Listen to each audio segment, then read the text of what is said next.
Pernah tak kita rasa keliru di persimpangan hidup, di mana setiap keputusan boleh mengubah segala-galanya?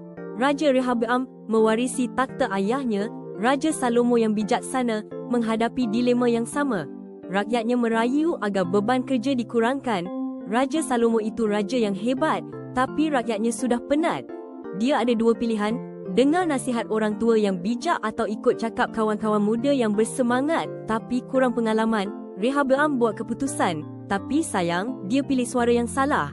Dia kata, ayahku menghukum kamu dengan cemeti, tetapi aku akan menghukum kamu dengan kalajengking. Akibatnya, kerajaannya berpecah dua. Rakyat memberontak. Ini satu pengajaran yang pahit untuk kita.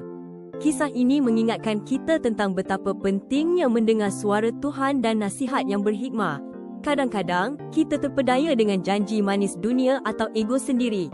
Tapi ingatlah firman Tuhan dalam 1 Raja-Raja bab 12, ayat 15, Raja tidak mahu mengikut nasihat rakyat. Jangan biarkan kita kehilangan berkat Tuhan hanya kerana dengar suara yang salah. Mari kita sentiasa mencari dan mengikut kebenaran dengan hati yang rendah diri.